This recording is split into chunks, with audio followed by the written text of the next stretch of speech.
하나님은 외모를 보지 아니하시고 중심을 보시는 하나님이시다. 이렇게 말씀하고 있습니다. 그렇다고 외적인 것이 필요 없다 하는 말은 아닙니다.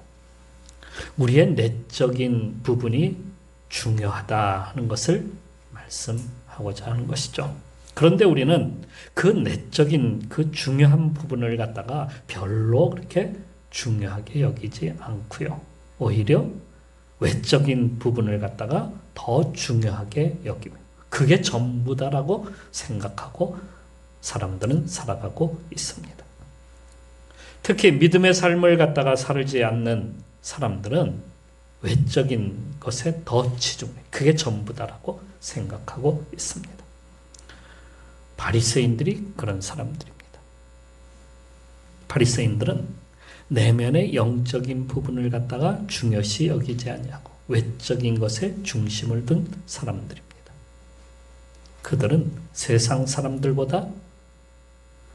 사람들처럼 사람에게 잘 보이기 위해서 살기 때문이다 하는 겁니다.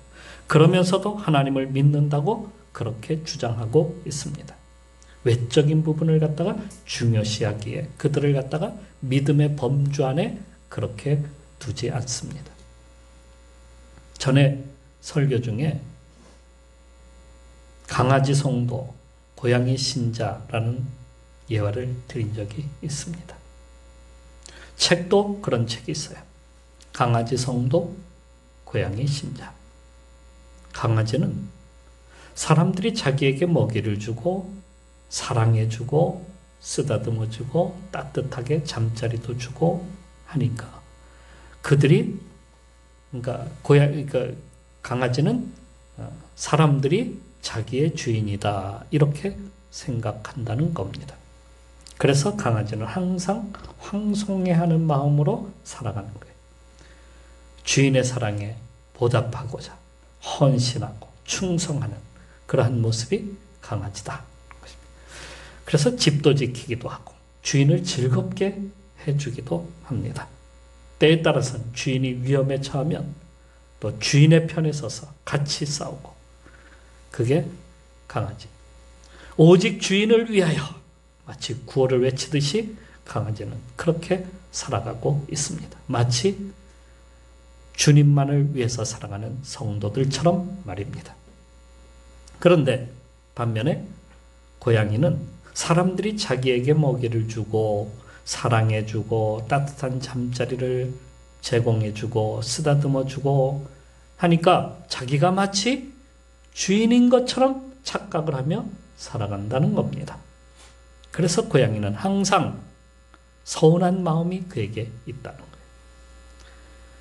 고양이는 마치 내가 하나님이고 하나님은 나의 도움이다 라고 생각하는 그렇게 신앙생활을 하는 그렇게 해서 교회를 나오는 종교인, 그들을 종교인이라고 이렇게 부른다는 것입니다. 이들은 나의 행복이 최고예요. 나의 필요를 갖다가 채워주어야 교회도 열심히 다니는 거예요. 하나님은 자기에게 꼭 그런 필요를 채워주는 하나님이다. 이렇게 생각합니다. 마음에 안 들면 어떻게 해요? 서운한 마음으로 발톱을 세우는 고양이처럼 교회를 떠나고 심지어는 그러한 불만과 불평을 쉽게 토해내는 사람들이다. 바리새인들은 종교인 같아서 그들이 존경을 받고 높임을 받고 또 그리고 자기들의 행복과 즐거움을 위해서 하나님을 이용할 뿐입니다. 우리가 바른 신앙생활을 하려면 이런 바리새인들의 교훈을 갖다가 멀리해야 돼요. 그렇죠? 본받지 말아야 돼요. 예수님도 바리새인들의 누룩을 주의하라 이렇게 말씀을 해주셨습니다. 이런 예수님께서 고난을 받으시기 위하여 예루살렘으로 이제 올라가신 후에 한 번은 길을 가시다가 배가 고파가지고 무화과 나무가 있는 것을 보시고 혹시 무화과가 있는가 가까이 가서 보았는데 무화과 나무가 열매는 하나도 없고 잎만 무성했던 겁니다. 그래서 주님께서 그 나무를 갖다가 저주하시죠.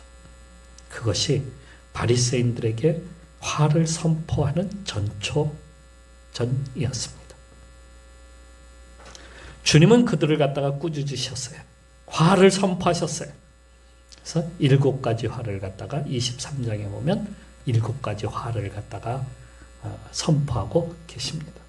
그런데 그것은 그들이 미워서가 아니라 그렇게 신앙생활하는 것을 꾸짖기 위함이다. 바리새인들은 누구입니까? 바리새인은 오직 성경에만 나오는 사람들이에요. 구약 때에 그들이 시작했다라고 그렇게 합니다. 정확한 역사적 기원은 확실치 않지만은 언제나 시작은 어떻게 해요? 시작은 참 좋아요. 바벨론 포로기에 왕족과 귀족 그리고 제사장에게 서기관이라는 직책을 갖다가 또한 주기도 했어요. 근데 이 서기관이라는 직책은 상당한 권위를 가지고 있으면서 율법을 갖다가 가르치고 해석하고 실행하는 그러한 자들이에요. 그래서 일반 사람들과는 좀 분리된 그런 사람들이었어요. 그들은 조상들이 말씀을 지키지 않고 우상 숭배에 빠졌다가 나라까지 망하게 되었는데 다시는 그 전철을 밟지 말자. 우리가 말씀을 갖다가 바르게 지켜나가자 하면서 율법을 갖다가 철저하게 지켜서 죄에 대해서 또 이방인에 대하여 또 세상에 대하여 철저하게 구별된 삶을 살자는 회개 운동이었습니다. 그래서 이들을 갖다가 바리새파, 바리사이 이렇게 불렀어요. 여기로부터 유대교가 시작이 된 거예요. 그리고 갈수록 바리새인들은 율법의 정신을 갖다가 망각해버리고 종교적 허울만을 갖다가 내세우고 자신들의 위치를 갖다가 수호하기에 급급했던 그러한 사람들이었습니다. 그래서 주님은 이들의 외식을 갖다가 통렬하게 비판하고 그들의 외식을 주의하라 이렇게 말씀을 하셨어요. 이들의 외식적인 말씀을 보게 되면 이렇게 쓰고 있습니다. 너희는 교인 한 사람을 얻기 위하여 바다와 육지를 두루다니다가 생기면 너희보다 배나 더 지옥의 자식이 되게 하는도다. 15절이죠. 22절에 너희가 박하와 회향과 근처의 11조는 들이되 율법에 더 중한 바 정의와 국률과 믿음은 버렸도다. 잔과 대접의 겉은 깨끗이 하되 그 안에는 탐욕과 방탕으로 가득하게 하는도다. 25절. 또 27절에 회칠한 무덤 같으니 겉으로는 아름답게 보이나 그 안에는 죽은 사람의 뼈와 모든 더러운 것이 가득하도다. 28절에 너희도 겉으로는 사람에게 옳게 보이되 안으로는 외식과 불법이 가득하도다. 이렇게 주님께서 그들의 외식에 대하여 말씀하셨어요. 많은 사람들이 바리새인과 같은 삶을 살아가고 있는 겁니다. 사람들에게 잘 보이고 인기를 얻기 위해서 잘 꾸미고 잘 말하고 훌륭하게 보이려고 교회도 나오고 말씀을 지키는 것처럼 보이지만은 실제로 이 바리새인들처럼 겉과 속이 다르다 하는 것을 오늘 우리는 알아야 합니다. 주님께서 이 바리새인들을 강하게 꾸짖으신 것도 바로 오늘 우리가 그들처럼 살지 말라 하시는 말씀이죠. 그래서 오늘 우리의 이 제목처럼 그들의 매듭을 우리는 끊어야 합니다. 그러기 위해서는 어떻게 해야 될까요? 먼저는 내가 인생의 주인이 아니라 주님이 나의 인생의 주인임을 분명히 우리는 알아야 하는 거예요. 내가 아니라 주님이 주인이시다는 거예요. 바리새인들이 주장하는 것은 자기의입니다. 자기의. 이 자기의는 자신이 주인된 삶이에요. 내가 의롭다는 거예요. 내 스스로가 의롭다 인정하는 거예요. 주님이 인정해 주시는 것이 아니라 내가 스스로 의롭다 인정하는 거예요. 그러니까 누가 주인이라는 거예요. 내가 주인이 돼요. 자신이 주인인 삶은 내면은 무엇으로 가득 차냐면 교만으로 가득 차 있는 거예요. 그리고 겉으로는 남에게 화려하게 훌륭하게 보이기 위해서 자기의 의를 갖다가 나타내려고 하는 겁니다. 그런데 속은 어떻습니까? 주님이 말씀하신 대로 평토장한 무덤 같다고 하는 거예요. 겉과 속이 다른 겁니다. 겉은 자기 의로 가득하지만 속은 더럽기가 끝이 없습니다. 예수님은 이러한 이들의 잘못된 것을 알려주시기 위해서 무슨 말씀을 하셨냐면 속에서 나오는 것이 사람을 갖다가 더럽게 한다라고 이렇게 말씀하셨죠.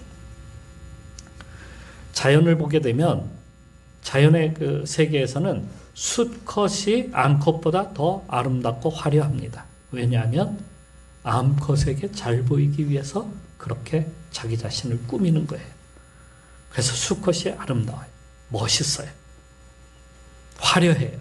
사자의 그 털이죠. 그 숫사자를 보게 되면 어떻습니까? 그 털이 위험스럽게 보이잖아요. 그래서 사자를 갖다가 왕과 같은 그런 표현을 많이 쓰는 이유가 뭐예요? 사자의 그 털이 그 머리가 말이에요. 굉장한 위험을 갖다가 보여주고 있잖아요. 그 암사자는 별 볼 게 없어요. 그죠? 숫사자의 그 털 때문에 강한 모습을 보이죠. 공작새를 보면 공작의 그 아름다운 것은 수컷일까요? 암컷일까요? 수컷입니다. 자기의 아름다움을 갖다가 뽐내는 그 공작은 바로 수컷이에요. 수컷은 다 화려합니다. 암탉도 별 볼 일 없어요. 수컷이 화려합니다. 수탉. 꿩도 보면 수꿩을 갖다가 장기라고 불러요. 장기는 색깔이 화려합니다. 암꿩은 아무 색깔이 없어요. 그냥 누래요. 사슴을 보게 되면 사슴과 같은 그 종류, 뿔 가진 그 짐승들 보게 되면 암컷은 뿔이 없어요. 수컷은 뿔이 화려하게 나오죠. 꾀꼬리를 보게 되면 여러분 꾀꼬리의 그 아름다운 그 목소리, 꾀꼬리 같다 우리는 보통 그렇게 부르잖아요. 꾀꼬리는 암컷일까요? 그 노래 부르는 건 암컷일까요? 수컷일까요? 수컷이 암컷을 갖다가 유혹하기 위해서 부르는 소리가 꾀꼬리의 노래예요. 수컷이 그렇게 소리가 아름답습니다. 이 모두가 암컷에게 자기를 돋보이게 만들기 위해서 잘 보이게 하려고 그렇게 자기 자신을 화려하게 꾸미는 거예요. 바리새인들도 그런 거예요. 사람들에게 잘 보이려고 자기 모습을 갖다가 더 멋있게 훌륭하게 그렇게 꾸미는 자들이다 이렇게 말을 합니다. 바리새인이었던 바울은 모든 육체적으로 쫓아갔던 외적인 것들을 다 해로 여기고 똥처럼 버렸다. 배설물처럼 버렸다. 이렇게 쓰고 있죠. 모든 것을 해로 여기면 내 주 그리스도 예수를 아는 지식이 가장 고상하기 때문이라. 내가 그를 위하여 모든 것을 잃어버리고 배설물로 여기면 그리스도를 얻고 그 안에서 발견되려 함이니 내가 가진 의는 율법에서 난 것이 아니요 오직 그리스도를 믿음으로 말미암은 것이니 곧 믿음으로 하나님께로부터 난 의라. 이게 빌립보서 3장 8절 9절 말씀이죠. 그는 예수님을 하나님을 어떻게 해요?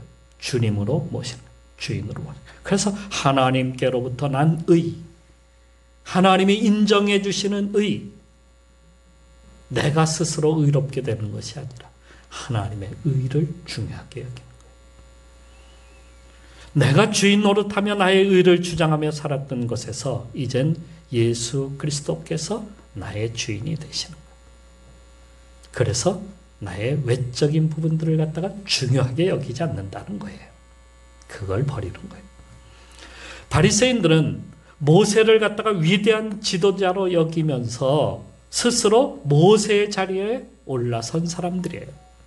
모세처럼 율법을 수호한다고 하고 모세처럼 대접받고자 하는 거예요. 그리고 드디어 위대한 선생이라고 칭하는 랍비의 자리에 올라서는 거예요. 그렇게 그것이 바로 모세가 된 것처럼 행동하는 그들의 모습이다 하는 거예요. 우리의 인생의 주인은 내가 아니라 주님이신 것을 여러분 믿으시기 바랍니다. 그것이 우리가 바뀌어야 우리의 인생이 바뀌는 거예요. 정말 인생을 우리가 바리새인의 그러한 외적인 것을 중요하게 여기는 그러한 사람들로부터 끊기 위해서는 주님이 나의 주인이심을 확실히 우리가 믿고 나가야만이 된다는 거예요. 나를 온전히 맡기는 삶을 살아가는 성도가 되시기를 축원합니다. 자, 우리의 삶의 중심은 이제는 어디가 돼야 된다는 거예요? 내면이 돼야 된다. 영적인 것의 중심이 돼야 된다. 우리의 삶의 중심이 어디가 돼야 된다? 영적인 내면이 돼야 된다. 기독교가 우리나라에 들어오기 전 조선은 종교가 유교라고 하는 것이죠. 그게 모든 사상의 중심이었어요. 이것이 우리 정신세계에 아주 큰 영향을 끼쳤습니다. 그 중에 우리에게 몹쓸 것이 남아있는 것 중에 하나가 있는데요. 그게 뭐냐면 거칠애라고 하는 거예요. 거칠애는 바로 포장 문화를 말합니다. 이건 남에게 잘 보이기 위해서 애쓰는 거예요.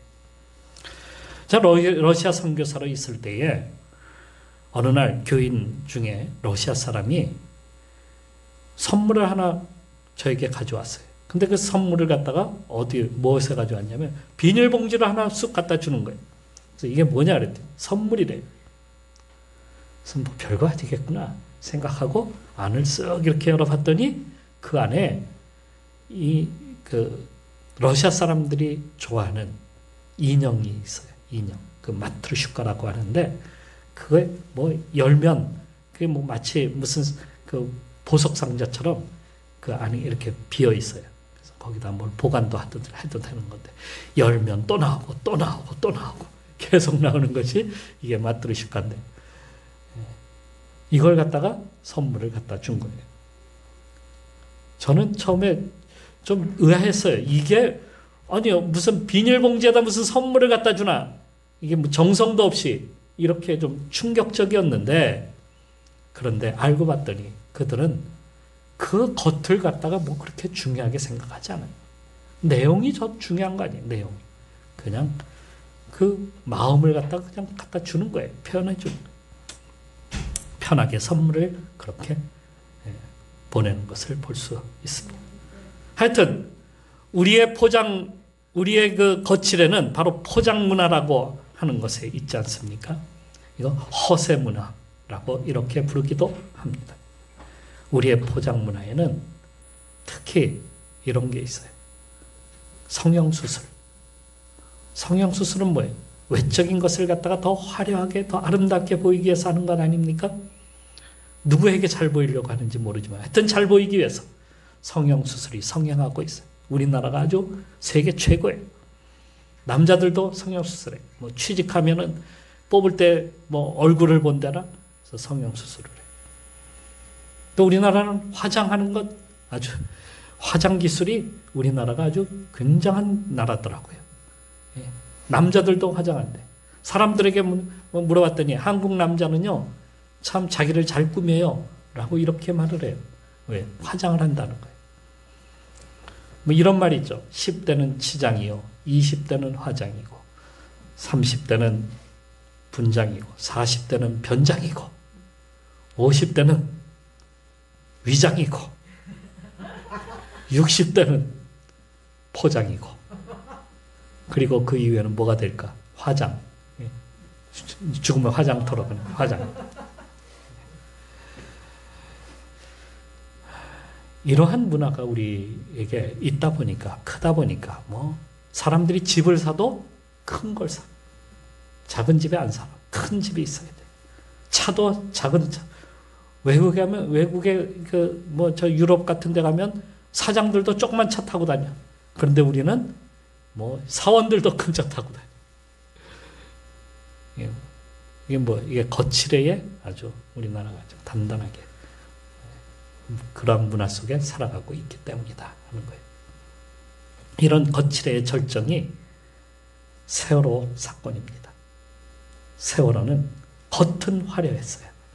속은 엉망입니다. 불법적 개조, 규정에 어긋난 화물량, 또 거기다가 필요한 배에 필요한 그 평양수까지 그거를 갖다가 빼버려서 그것이 모자란 그러한 엉터리 배였어요. 거칠의 문화는 관행을 갖다가 중요하게 여기고요. 가짜를 갖다가 자꾸 만들어낸다는 거예요. 공자가 죽어야 나라가 산다라는 책이죠. 그 책에 보게 되면 유교의 뿌리 깊은 가짜 문화가 한국을 망쳤다라고 이렇게 말을 하는데요. 거기에 보면 가짜 영수증, 가짜 박사, 가짜 물건, 가짜 모든 것이 다 거짓된 그러한 세상을 만들어낸다는 거예요. 이번 우리나라 안에서 벌어지는 땅 투기 사건은 바로 세계경제 10위라고 하는 이 나라의 속이 썩어 있는 그러한 모습을 갖다가 우리는 보여주는 모습이에요. 속이 썩으면 겉도 썩는 거예요. 속이 더러우면 겉도 더러우는 거예요. 안에 물이 맑아야 겉에 물이 맑은 거예요. 속이 더러우면 겉도 더러운 겁니다. 그런데도 우리는 겉만 자꾸 깨끗이 하려고 그래요. 속을 깨끗이 해야 돼요. 속에 들보를 없애야 돼요. 우리 영혼을 갖다가 맑고 깨끗하게 만들어야 나라가 사는 거예요. 바리새인들은 25절 말씀에 잔과 대접의 겉은 깨끗이 하되 그들은 겉을 아주 중요시 여기는 문화를 갖다가 만들어냈어요. 창조해냈어요. 그래서 나라 전체를 갖다가 외식에 빠지게 만드는, 그래서 주님이 그들을 갖다가 맹렬하게 야단치고 계시는 거예요. 거기에 우리가 빠져서는 안 된다는 거예요. 겉은 화려한데 속은 썩어버린 나라, 그건 오래가지 못해요. 대부분 역사에서 나라들이 망한 과정들을 보게 되면 속이 썩어서 망하는 거예요. 속이 썩어서. 우리도 빨리 이런 잘못된 문화를 갖다가 떨쳐버려야 우리가 사는 거예요. 속이 아닌, 겉이 아닌 속을 갖다가 중요하게 여겨야 돼요. 내면이 건강해야 우리 몸도 건강합니다. 내면이 약하면 몸이 약해요. 영이 건강해야 우리의 몸도 강하게 되는 겁니다. 그래서 요한3서 1장 2절 말씀에 사랑하는 자여 내 영혼이 잘됨과 같이 내가 범사에 잘되고 강건하기를 내가 강구하노라 하면서 이렇게 내면이 중요하다는 것을 보여주고 있는 겁니다. 우리 성도 여러분, 내면이 건강한 성도로 살아가시기를 축원합니다. 마지막으로요, 예배를 영과 진리로 드려야 합니다. 예배를 온전하게 드려야 돼요. 바리새인의 예배는 아주 형식적인 예배였습니다. 예수님은 요한복음에서 하나님은 영이시니 예배하는 자가 영과 진리로 예배할지니라 하십니다. 하나님은 형식적으로 드리는 것을 받지 않으시. 이사야서의 말씀에 보면 이 백성이 입으로는 나를 가까이 하며 입술로는 나를 공경하나 그들의 마음은 내게서 멀리 떠났도다. 누구에게 하시는 말씀이에요? 바리새인들과 같은 사람들에게 하시는 말씀이에요. 바리새인들의 형식주의를 배격하시는 거예요. 예수님은 사람의 계명으로 교훈을 삼아서 가르치니 나를 헛되이 경배하는도다. 주님이 이렇게 말씀하셨어요. 그들은 형식만 남은 자들이었습니다. 형식적인 예배를 드린 유대인들은 우상 숭배에 빠지고 성전 안에도 우상을 들여놓았습니다. 그래서 망했어요. 형식적으로 신앙생활을 한 마르크스는 공산주의를 만들어냈어요. 형식적인 신앙생활을 한 스탈린은 러시아 교회를 다 없애버렸어요. 그리고 믿는 자들을 죽이고 시베리아로 유형을 보냈습니다. 형식적인 신앙생활을 한 영국 교회는 무너지고 지금은 술집과 이슬람 사원이 즐비합니다. 형식적인 신앙생활을 한 김형직이라는 사람은 그의 아들 김일성에게 무엇을 주었을까요? 독재 국가로 그는 만들었어요. 북한을. 지금도 세상에 가장 가난하고 잔혹한 나라. 그게 거기서 나온 겁니다. 우리의 삶이 형식적으로 변하게 되면 사탄이 우리의 삶에 쉽게 침범을 합니다. 귀신이 하나만 들어오는 것이 아니라 7 귀신까지 데리고 들어와요.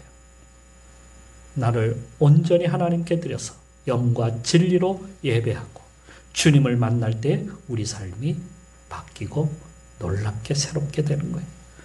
그래서 주님은 우리에게 영과 진리로 예배하라 이렇게 말씀하신 주일 예배만이 아닙니다.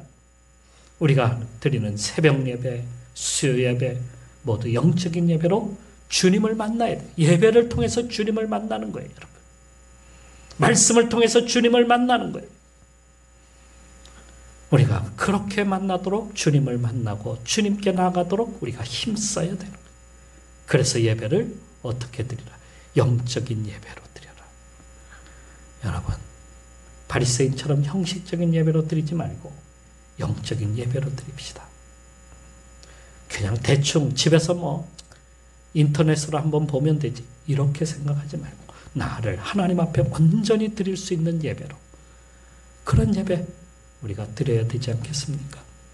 우리는 날마다 외식적인 형식적인 이 외적인 삶을 중심으로 살았던 바리새인들의 전통을 쫓아서 많이 사람들이 살아가고 있는데, 이러한 것에서 우리가 매듭을 끊고 정말 새롭게 나를 변화시켜서 주님을 날마다 우리의 삶 속에서 만나며 주님 앞에 온전하게 드려, 내 중심이 아니라 영혼의 중심으로, 하나님 중심으로 살아가는 우리 성도들이 되시기를 주님의 이름으로 축원합니다.